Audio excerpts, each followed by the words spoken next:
The British Isles have a rich history. However, England has one of the longest histories, mainly due to its closeness to mainland Europe. This is the history of ancient England.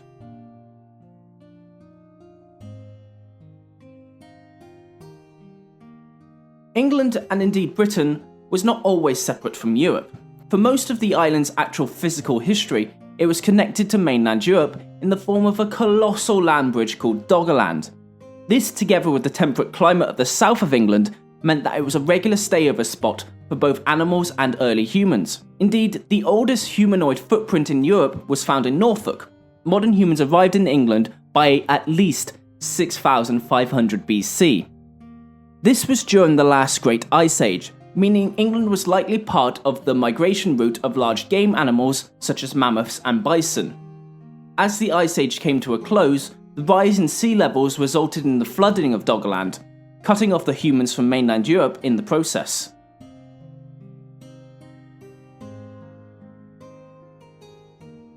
Cut off from mainland Europe, and with the climate gradually warming, the humans stuck in Britain began to settle down and started farming. This period was known as the Neolithic era and saw an increase in farming. England at the time, specifically in the south, was way more marshy than it is today. This meant that the early humans had to devise a way to travel across these lands without getting stuck. The earliest track known is the Sweet Track in the Somerset Levels, which, funny enough, is only an hour away from where I live, and if you ever get a chance, I highly recommend you visit.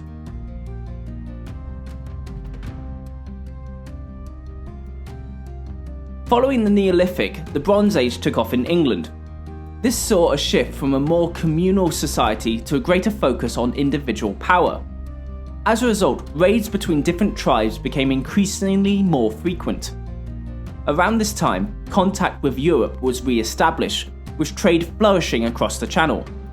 This resulted in an exchange of cultures, with Britain in particular importing the Celtic cultures that were spreading throughout Europe at the time.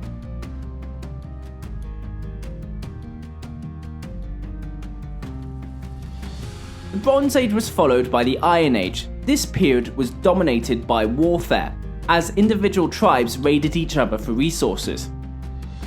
This resulted in the defenders building increasingly tall and complicated defensive structures called hill forts.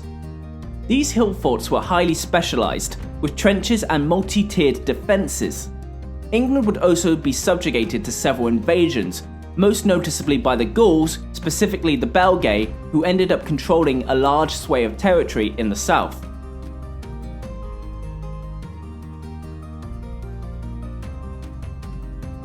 As Gaul began falling to the Roman general Julius Caesar in the 50s BC, it was only natural that the next target for Rome would be Britain. Rome would eventually invade and occupy England in 43 AD. Landing in Kent, the Romans met heavy resistance from several local tribes, defeating them in a battle and setting up military colonies in the area. One of these colonies would grow to become the modern-day city of London, at the time called Londinium. A few decades later, the Iceni, led by the warrior queen Boudicca, rose up in rebellion. However, they were soundly defeated at the Battle of Watling Street.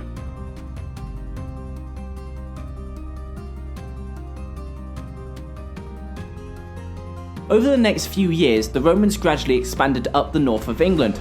However, they met their match when they reached the lands that would later be known as Scotland. Unable to make any worthwhile gains, the Romans built a huge wall called Hadrian's Wall, splitting the region in two. During this period of occupation, Roman culture thrived, as any native cultures and ideas were gradually extinguished.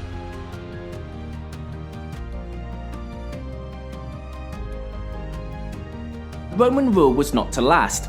As threats from Germania and the east increased, Rome could no longer afford to station troops on a far-flung island. As a result, they gradually withdrew from the island, which was beginning to experience near constant raids from a group of Germanic Danish raiders calling themselves Angles and Saxons. Rome eventually left the island to their own defences in 410 AD, leaving the Romanian people to fend off the Angles and Saxons on their own.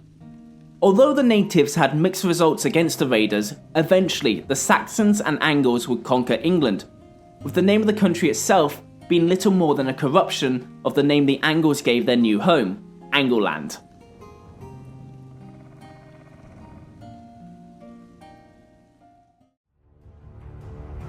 Thank you for watching and listening to our videos. Be sure to like, comment and subscribe if you've enjoyed. All sources are listed and linked in the description below. I've been the Ancient History Guy, and as always, I'll be seeing you later.